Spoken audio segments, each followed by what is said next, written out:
Hi guys, welcome back to Movie Chat and More. My name is Richard, and if you're here for the very first time, welcome. Thanks for tuning in. Today I'm going to be talking about Friday the 13th, not Halloween. I might drop Halloween in there a few times because when you're talking about these kind of genres, well, this genre, it's difficult to not stray away. So if I mention Michael or Freddy or Leatherface, bear with me.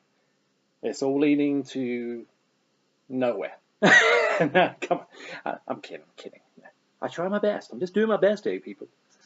Anyway, I want to point out I've got some new subscribers. Movie Chat and More has new subscribers, and I want to thank you very, very much for that, because we all start at 0, right? If you're a YouTuber yourself, you know what I'm talking about. We all start at 0.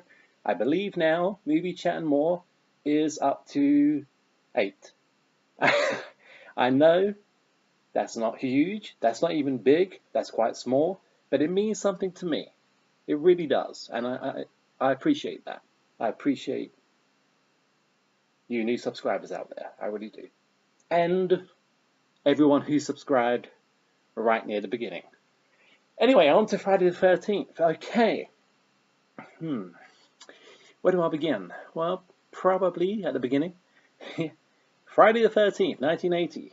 This is the, spoiler alert, just in case you don't know, Jason Voorhees was not the killer in Friday the 13th. Now, it's a great film. It's strong. It's kind of creepy. The lighting is great. The cinematography is out of this world. But it's not my favorite. It's not my favorite in the series. I actually believe the sequel, number 2, is a superior film. Not by a massive margin. I just prefer Friday the 13th Part 2. Now you might be saying, well, that's because Jason's the killer. Maybe, yeah. I mean, I am a pro-Jason guy, you know. And yes, in number 2, he doesn't have the hockey mask yet, or Hawk, as I believe we are supposed to refer to them as, being Jason fans. But yeah, in Friday the 13th Part 2, we see Alice at the beginning of the movie die, and it had to happen to progress. And what was her real name? Was it Adrienne King, I believe? Was having problems at the time. She had a stalker. Things were not going well for poor Adrienne King at the time, and so she wanted to back away from the horror, the film business, the glitz, the glamour. And who can blame her? If all the stories we've heard about Adrienne King are true, Alice just as, then who can blame her? Anyway, yeah, Friday the 13th Part 2, I actually have a separate video dedicated to that on my channel. Movie Chat and More. Have a look. Check it out, guys. It's on there. And so I'm not going to talk about that too much because I've already done it. So let's move on to Friday. I prefer number 2 to number 1. I don't want to go into number 1 too much. I've already said what I like about it. I do like the music, and I do prefer the earlier Friday the 13th movies to the later ones, because I believe they were scarier, they were creepier. Yes, they were gory right from the beginning, and we had the brilliant Tom Savini to thank for that, in a few of them anyway. And yeah, in that Friday the 13th movie, the original, and in the sequel, right up until number 5, I believe, was really eerie. And then when it got on to like 6, 7, 8, and blah blah blah, it turned into more of a, and it was too much. It lost its creepiness. So for me, it wasn't as scary as it used to be. And yeah, that's my opinion on that. On to Friday the 13th Part 3. Now, this is one of my favorites in the entire series. It's not my favorite of all that's coming soon, But I like Friday the 13th Part 3. It was filmed in 3D. Friday the 13th Part 3, 3D. Yeah? When Jason makes his way into your home. Your home. You know what I mean. You know what I mean? Of course you do. Yeah, I like the charm of that. It takes me back. I mean, I was only, what, 2, 3, yeah, no, 3 years old, I believe, when that movie was released. And I never saw it in 3D. But there were VHS tapes, and there was a chance, probably, for me to see it in 3D, but it never happened. Jaws 3, I saw on VHS in 3D. The blue and the green, or the green and the red, you know, it's not the 3D we have now. It was very primitive and in a way much cooler, because I'm an old guy. Well, I'm not. I'm 38, so I'm not old, but I can appreciate those times. And the original, we got birds singing outside, and if you can hear that, my apologies. It's not, I can't control what the birds do. Okay, hopefully it didn't pick up. Anyway, on Friday the 13th Part 3 is charming. Now that's a weird word to use when I'm talking about a guy in a hockey mask. Of course, this is the one. Friday 3 is the one where Jason gets the hockey mask, and I know I'm probably not telling you anything you don't already know, but I've got to talk about something, guys. I'm doing a chat here. Like I said, I don't like calling them reviews. One day I may foray into a more professional kind of review, but it's not going to happen anytime soon. Yeah, there's a charm to Friday the 13th Part 3. And the 3D, even though I never saw and probably never will see that film in 3D, has a charm. Because it's not like, as you know, the 3D we see now. It's not the Avatar 3D, you know? It's not Star Wars 3D. However, it was kind of the Avatar, I believe, of its time. It was new. Although 3D went back to the 1950s, I believe. If I'm wrong and it went back further than that, comment down below and let me know. It may have started in the 1930s, who knows, 1940s. I don't believe it did, though. We had the big monster movies from the 50s, the mutated giant spiders and all that, and that's where I believe 3D came into play. And then it disappeared for a while and came back. And Friday the 13th Part 3 was one of the movies that spearheaded that. And when you see the movie today, even if you're not watching it in 3D like me, you see certain things, objects, people's hands or what have you, coming towards the camera. And I love that. Even though I can't see it in 3D, it's charming. And plus, Friday the 13th 3 is the most simple in the series, in my opinion. Some people hate it because of that. Some people think, well, this is just Jason Voorhees killing a bunch of teenagers at Camp Crystal Lake. Well, yeah, but we're not talking Shakespeare here, you know? It's just a good little horror film, isn't it? It's a good little spooky horror film. And no, it doesn't have the strongest characters in the series, but that's coming up. Friday the 13th Part 4, the final chapter.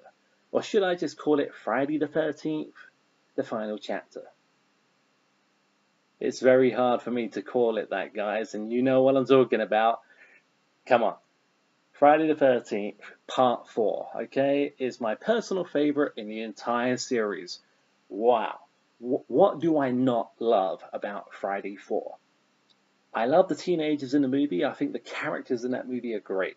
This is the one, obviously, with, well, I say obviously, it may not be to everybody watching, but I don't mean to sound condescending, by the way. I'm just trying to branch out. I want to include you all, okay? And, yeah, Crispin Glover is what I was going to say, is in Friday the 13th, the final chapter. Part 4. My apologies. Part 4. Yeah, Crispin Glover, the guy who played George McFly in the Back to the Future movies. Yeah, well, at least in number one. Actually, I think he was George McFly. Comment down below and let me know if I'm wrong about that. I think Crispin Glover was George McFly in all three Back to the Future movies. Maybe it was just the first one. Let me know, okay? Yeah, but we all remember his classic, unbelievably funny dance scene in Friday 4. It just makes me laugh thinking about it. He's trying to impress this young lady. They're all there, they're all smoking pot, getting drunk, having a good time.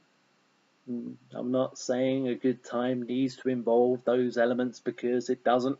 I'm not here to tell you how to enjoy yourselves. And anyway, forget all that crap.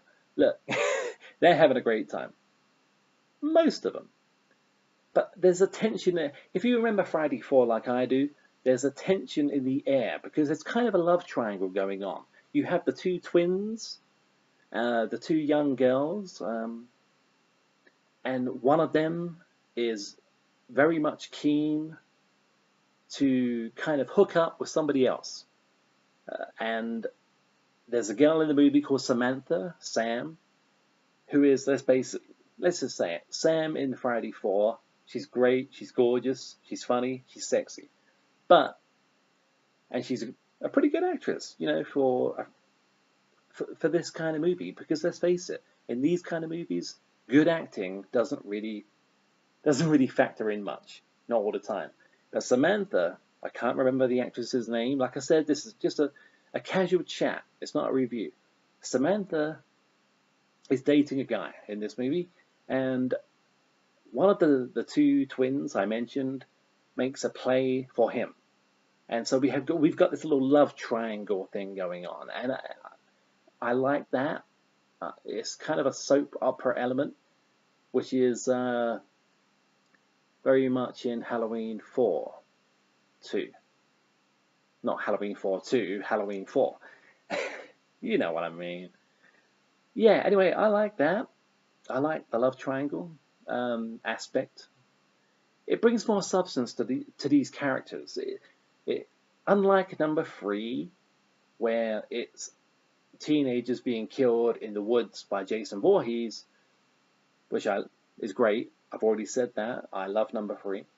Number 4 puts a bit more flesh on the bones. Crispin Glover, of course, is one of the, in my opinion, well, no, he probably is the best actor in that movie. And yeah, the dance scene where he completely goes mental to a rock song, which was originally intended to be Back in Black, I think. But for the movie, in final editing or post-production or whatever, it was changed to something else. And the song is actually called Love Is a Lie. And I believe it was a band called Lion that did that song. It's just a dance. You go, I'm not about to do it, okay? I'm not going to move the laptop around and do what Crispin does. But it's hilarious. If you've seen the movie, you know what I'm talking about. Anyway, onwards and upwards, maybe. Friday the 13th, Part 5, A New Beginning. Again, I can already feel the hate in the room. So many people hate this movie. There are so many people, so many fans who don't like Friday the 13th, Part 5, purely because Jason is not the killer in this movie. And that's fine. That's your prerogative. You know, we're all entitled to our own opinions. Okay, that's what makes movies great. No one. I don't think anyone could be right. I don't think anyone could be wrong. It's just what you like and what you don't like. There are exceptions to that rule. Okay, but I love Friday the 13th, Part 5, A New Beginning. Yeah, okay, Jason's not the killer. And if they had carried on in that vein, as in number 6, it's somebody else. In number 7, I mean, they could have done it. I mean, at the end of number 4, we were led to believe Tommy Jarvis, in a way, we were led to believe if they were to make another Friday movie, Tommy Jarvis was going to be the next killer. And they did the same thing at the end of number 5. They made us believe Tommy Jarvis was going to be the next Jason, if you will. And thank goodness they didn't do that, because in number 6, Jason's back. Friday the 13th, Part 6, Jason lives. But going back to Friday the 13th, Part 5, guys, I love Jason. Yeah? Voorhees is the man, okay? Apart from Michael Myers. If you're familiar with my channel, you will know my favorite slasher killer in these movies is The Shape, Michael Myers. There's no getting away from that. But you may be a Jason guy. So, and if you are, you may hate the fact that Jason isn't the killer in Friday the 13th, Part 5. To me, it's a guy in a hockey mask and a machete and what have you, doing his thing. He's doing the Jason thing. So to me, it doesn't really matter. So, but like I say, if they had carried on, my throat's dry. Give me a second. Ugh. Doing these videos makes your throat dry, does it not? Anyway, yeah. Okay, so it's not Jason in number 5. It's somebody else. It's Roy, the ambulance guy, the paramedic. But it doesn't bother me. It would only bother me if they had carried on doing it. And in every single Friday movie that followed number 5, there was somebody else wearing the Hawk. And that would have bothered me. I think it would have turned me off the series probably altogether. But number 6, Jason Lives. And there's a reason they called it that. Even though Friday the 13th Part 5 did massively well. My voice went a little bit high there, didn't it? Massively well. Yeah, it did. Friday the 13th Part 5 made big money at the box office. Part 6 didn't. Part 6 was when the series financially began to decline.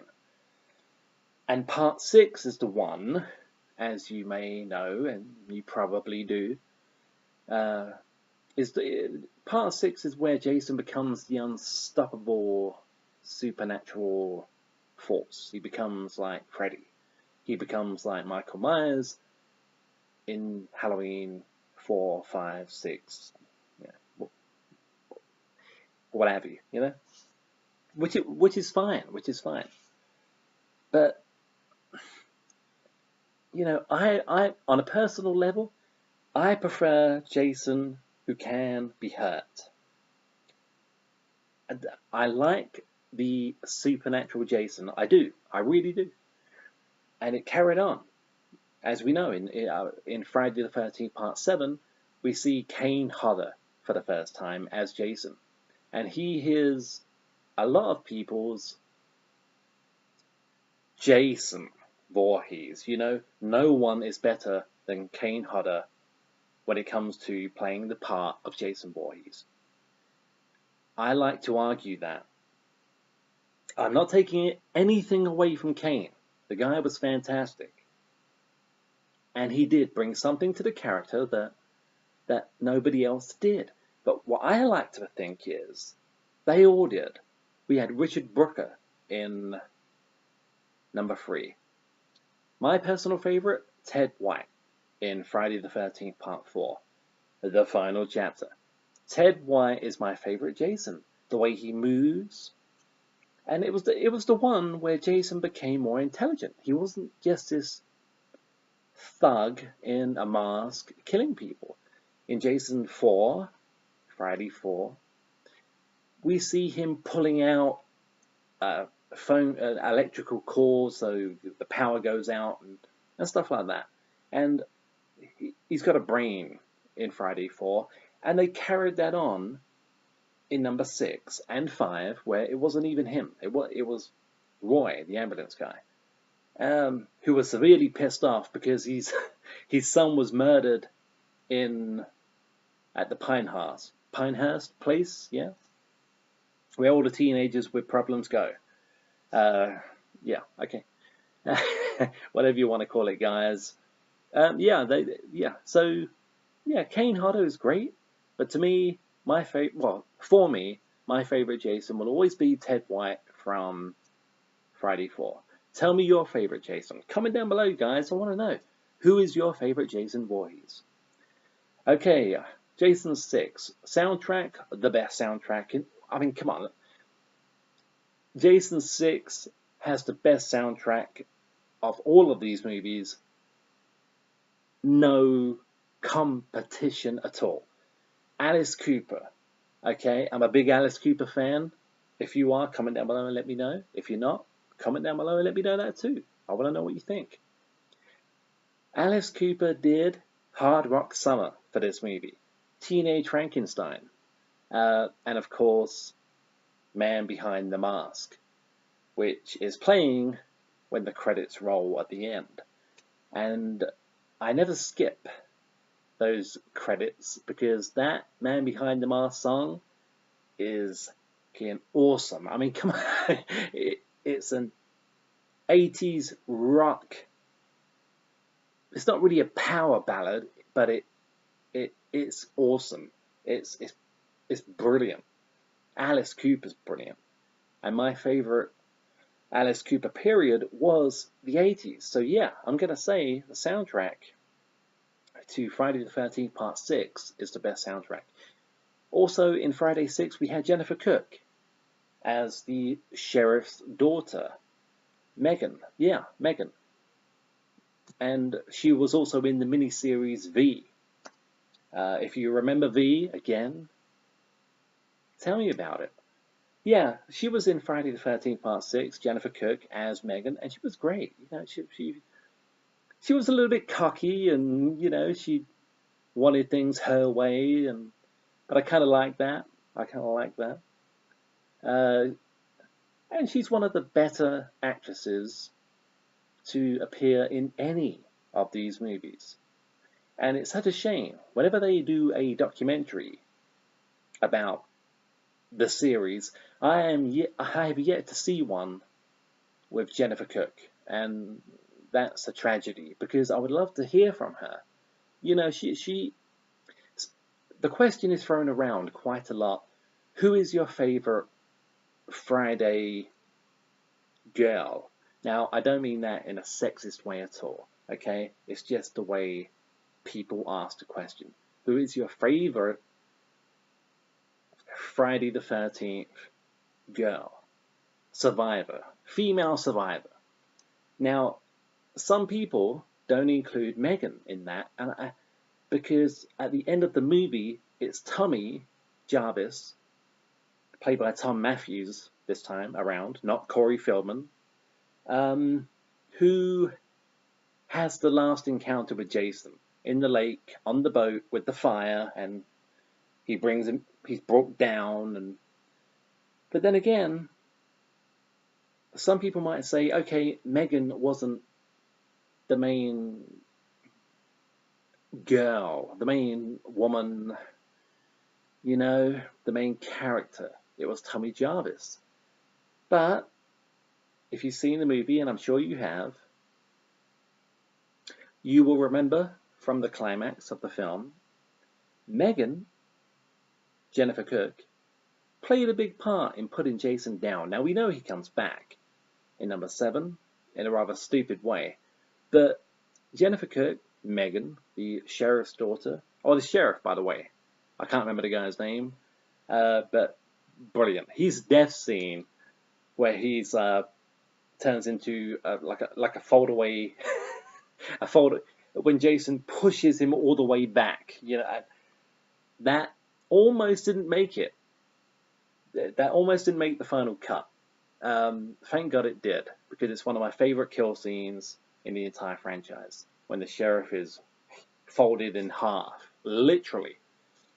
But yeah, Jennifer Kirk, at the end of the movie, she's on the boat. She's on the boat in the lake, and she's moving the motor around. I don't sail or anything, so to me, it's a boat and a motor. If there's more technical phrases for that, then you let me know. Anyway, yeah. So, and we see the propeller going into Jason's neck, and it's quite gory, isn't it? We see the blood and the bones and all that coming out of Jason's neck, and you hear that awful. Yeah. But it's a great scene too. And then, of course, it's like they, Tommy Jarvis, we are led to believe could be dead. And probably the worst kind of CPR, whatever you want to call it, CPR, yeah? When she revives him, it looks very amateurish. But the thing about that is, if I was to ever have to do that, and I hope I never have to, I would look very amateurish. Excuse me. I would look very amateurish doing it too. So I don't hold that against Jennifer Kirk, and I don't hold that against the director of the movie if he told her to do it that way. Because to me, it looks more real. We're not all professional paramedics. So I don't hold that against Jennifer Kirk at all. I love the character of Megan. I love most of the characters in Friday the 13th Part 6. The guys who are out, the business guys, in the woods playing paintball. Remember them? Remember them? Yeah. And you got the guy who's really pissed off because he's been knocked out of the game by a woman. And he is, he's not happy about that. He's not happy about that. He's chopping away. A woman shouldn't even be allowed in these games. And he's chopping away at a branch or a tree or something. And then Jason shows up and grabs his arm, throws him into a tree, and his face falls away, and we're left with the happy face, the smiley face, which I like to believe was supposed to be there anyway, because if the director of the movie, the makers of the movie, expect us to believe his face made that smiley face on the tree, they're crazy. Okay, so let's just say it was already there. Friday the 13th, Part 7. Oh, and by the way, guys, I'm not going to be talking about 9, 10, Freddy versus Jason. Not in this video anyway. I'm going to be talking about the original Paramount series, which ended at number 8. Now, I know Paramount came back and had something to do with some of the sequels, but I'm not going to be talking about those sequels today. So, Friday the 13th, Part 7, The New Blood. Whew, when I was a kid, I loved it. Again, Kane Hodder for the first time. Although, again, there were two guys who played Jason in number 6. C.J. Graham, and a guy who is uncredited because he only played Jason for the very beginning of the movie, I believe. And they got rid of that guy because he looked overweight, apparently. It didn't look like a guy who had missed too many meals. So they replaced him with C.J. Graham, who is probably my second favorite Jason in the series, just after Ted White for number 4. Friday the 13th, Part 7, The New Blood. This is the one with Tina, is it? Tina? Yeah. The telekinesis gal. The Carrie of the Jason world. The Jason universe. Yeah. She uses her powers. Oh, I mean, she's got a doctor who's out to exploit her. He wants to film her doing these telekinesis crap, to make money. She can move a matchbox from one side of the table to the other. She can make things fly around. And she can attack people, not on purpose, sometimes. But when it comes to the confrontation at the end of the movie between Tina and Jason, I love the. This is what I mean about Kane Hodder. This is why I don't take anything away from Kane, because in that final fight scene, which lasts quite a while, we see Tina with her telekinesis powers really confusing the flying you know what out of Jason. He's like, when she's got the wires going around, the wires grabbing hold of his leg, I remember it pulls him down into a puddle without even touching him. And Jason, Kane Hodder, is the expression, even with the mask still on.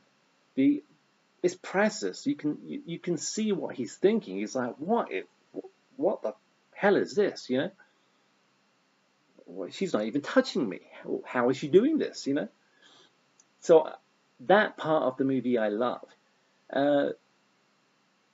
There's the one thing that ruins Jason 7 for me.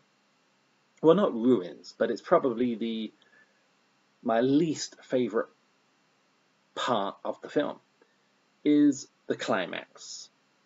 It's the way Tina's dad comes back from the lake and grabs Jason down, and that's it. It sucks. You know, for me, it sucks. And we know it wasn't supposed to be that way. What it was, but the dad was supposed to be originally a lot more zombified when he did that. But he just looks like a guy who's a little bit dirty, a little bit wet, and he pulls Jason down to protect his daughter. And yeah, I don't like that. I mean, in horror, we can expect corny. Yeah, we can expect corny. That scene goes over corny into a whole different. It takes corny into a different dimension.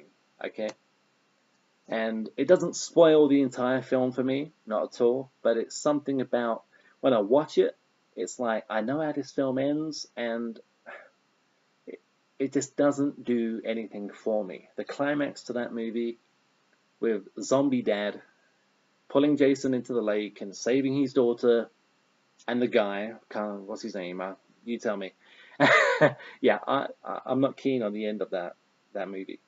Anyway, guys, before I talk about Friday 8, I just want to refresh my throat. Like I said before, drinking beer is not to look cool, and it's not cool. Don't drink alcohol. Anyway, the last one of the original Paramount series, Friday the 13th, Part 8, Jason Takes Manhattan. Ooh, now, this should really be a longer chat, okay? Like I say, I don't like using the term reviews because these are not reviews, okay? These are casual chats. The majority of that movie takes place on the liner, on the ship, okay? We all know that, yeah? I like it. But it wasn't supposed to be that way. It was so many things because of budget problems and the MMP, or the American Motion Picture, what's it? The American, you know what I'm talking about, the AMP, forget it. They cut, and they always do. They cut scenes out. Now they did that in number 7 quite a bit, but what they did in number 7, I think, made number 7 a better film. The director of number 7, John Bucco, or whatever his name is, he wanted it to be so graphic, and it wasn't needed. Okay, yeah, we want to see Jason kill people, of course we do, but it didn't have to be as graphic as what that guy wanted. I know I'm mispronouncing his second name, Bucca, Joel, you know, sorry about that. And yeah, anyway, with Jason 8, they wanted the majority of the film to be in Manhattan, but because of budget problems, they couldn't. And it cut back, and it cut back, and it cut back. So we see Jason on the ship, killing off the teenagers on their way to New York in the movie. And I don't mind that. You know, when I first saw it, I didn't know anything about the budget problems. I was a kid, and it doesn't bother me. The kill scenes are pretty good. My favorite kill scene of all time, actually, I should have mentioned this before, is in number 7. The girl in the sleeping bag, when Jason just picks her up. She's inside the bag, in the sleeping bag, and whacks her against a tree. It's my favorite kill scene in the entire series. In number 8, there's one that comes close, and that's where Julius, I think his name is, on top of the roof, the boxer, punching away at Jason Voorhees, and you know Jason's teasing him. You know Jason could take this guy out whenever he wanted, but he waits. He lets Julius punch his way out, and he's, give me your best shot. And he turns him around and literally punches his head off his shoulders. Now, I'm laughing, I know, but come on, it's popcorn, isn't it? It's great. Yeah, so I don't mind that film shot mostly on the liner, the cruise ship. Yeah, so I quite like number 8. I'm not overly keen on the main female protagonist in this movie. I should really do my research a little bit more. Can't think of her name. Anyway, I think she's a bit of a dull dud. I think she's boring. She reminds me of Sarah in Halloween Resurrection. The main girl in Halloween Resurrection, yeah. Sarah, S-A-R-A. Yeah, she's a big dull dud too. But and that's what she reminds me of. There's not much to her. Okay, she's scared of the water and all, you know, she's got a history when it comes to that. But as the leading female protagonist, I think she's kind of weak, and she does nothing for me. Anyway, guys, that's it for now. I've rambled on long enough. I've taken up much too much of your time already. But anyway, I hope you've enjoyed the video. You know, I've enjoyed doing it, and as I always say, the most important thing is you enjoy watching it. Okay? So thanks for tuning in. I'll be back very soon, and maybe, actually no, like I said before in one of my previous videos, I believe I did say I'm not going to predict anymore what my next video is going to be about. Today, I feel passionate about Friday the 13th. That's why I wanted to do it today. I didn't want to do something that I had promised I was going to do in a previous video. So, up next could be Halloween. It could be another sitcom, some of my favorite sitcoms, because if you watch that video, it's on my channel. Check it out. Sitcoms I love. I missed a lot out. So I may go back and look at some sitcoms I like, and you can comment down below and agree with me or disagree with me. But talking of that, do it with this one, because it's the only way, guys. It's the only way I want to know, what's your favorite Friday the 13th movie? Am I crazy in saying Friday the 13th, the original, 1980, is not the best one? Am I right? Am I crazy? Am I crazy saying Ted White is a better Jason than Kane Hodder? I'm sure a lot of you may believe I'm crazy on that one, because I know how much people love Kane Hodder. I love Kane Hodder. He's just not my favorite Jason. We've all got our own opinions, but I want to hear yours. And the only way we're going to do that right now is if you comment down below and let me know. I want to know what you think. Tell me your favorite Jason film. Tell me your favorite Friday movie. Tell me your favorite kill scene. I want to know, guys. Your favorite character in the films other than Jason. I want to know everything you have to say about this franchise. Anyway, guys, thanks again for watching. This has been Movie Chat and More. My name's Richard. I really appreciate it, and I will see you all again soon. Cheers, guys. Bye.